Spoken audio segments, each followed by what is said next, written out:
America గడ్డపై police అధికారి నిర్లక్ష్యానికి బలైన తెలుగు విద్యార్థిని కందుల జాహ్నవి కేసులో సంచలన తీర్పు వెలువడింది. మానవత్వాన్ని కించపరిచేలా వ్యవహరించిన సియాటెల్ పోలీస్ విభాగంపై సాగిన సుదీర్ఘ న్యాయ పోరాటం ఎట్టకేలకు ఒక కొలిక్కొచ్చింది. జాహ్నవి మృతికి నష్టపరిహారంగా $32 మిలియన్ అంటే సుమారుగా 262 కోట్లు చెల్లించేందుకు సియాటెల్ నగర యంత్రాంగం అంగీకరించింది. అమెరికాలో పోలీస్ నిర్లక్ష్యం కారణంగా జరిగిన పౌర మరణాల్లో ఇది అత్యంత భారీ పరిహారాల్లో ఒకటిగా రికార్డు సృష్టించింది. 2023 జనవరిలో యూనివర్సిటీ ఆఫ్ వాషింగ్టన్లో మాస్టర్స్ చదువుతున్న కర్నూలు జిల్లాకు చెందిన జాహ్నవి కందుల రోడ్డు దాటుతూ ఉండగా పెట్రోలింగ్ కారు ఢీకొట్టింది. ఆ సమయంలో వాహనాన్ని నడుపుతున్న పోలీస్ అధికారి అత్యవసర కాల్కు స్పందిస్తూ గంటకు 120 కిలోమీటర్ల పైగా వేగంతో వెళ్తున్నట్లుగా దర్యాప్తులో తేలింది. ఈ ప్రమాదంలో జాహ్నవి అక్కడికక్కడే మృతి చెందింది. జాహ్నవి మృతి కంటే కూడా ఆ తర్వాత బయటకు వచ్చిన పోలీస్ అధికారి డేనియల్ అడరర్ బాడీ కెమెరా దృశ్యాలు ప్రపంచ వ్యాప్తంగా ఆగ్రహాన్ని రేకెత్తించాయి. ఒక నిండు ప్రాణం పోయిందన్న బాధ లేకుండా తన సహచరుడితో మాట్లాడుతూ ఆమె చనిపోయింది.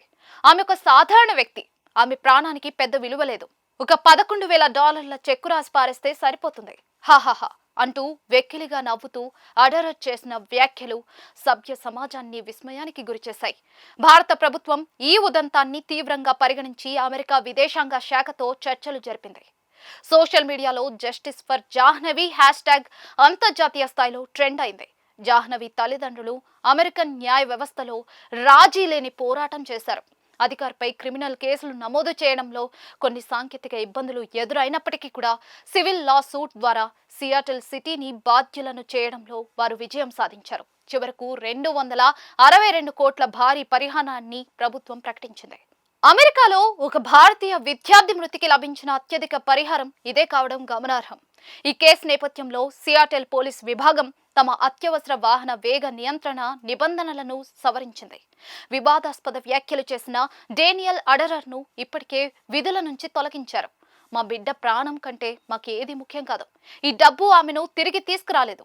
కానీ ఒక భారతీయ అమ్మాయి ప్రాణానికి విలువ లేదన్న వారికి ఇది ఒక గట్టి సమాధానం. ఏ తల్లిదండ్రులకు ఇలాంటి పరిస్థితి రాకూడదు అని జాహ్నవి కుటుంబ సభ్యులు ఆవేదన వ్యక్తం చేశారు. కర్నూలు నుంచి ఎన్నో కలలతో అమెరికా వెళ్లిన ఒక సామాన్య విద్యార్థిని ప్రాణాన్ని తక్కువ ధర కట్టిన వారికి అమెరికా చట్టాలే కోట్లలో జరిమానా విధించడం ఒక చారిత్రక పరిణామం. ఇది కేవలం ఒక కుటుంబానికి దక్కిన పరిహారం మాత్రమే కాదు, విదేశాల్లో ఉంటున్న భారతీయుల ఆత్మ గౌరవానికి దక్కిన ఒక పెద్ద విజయం.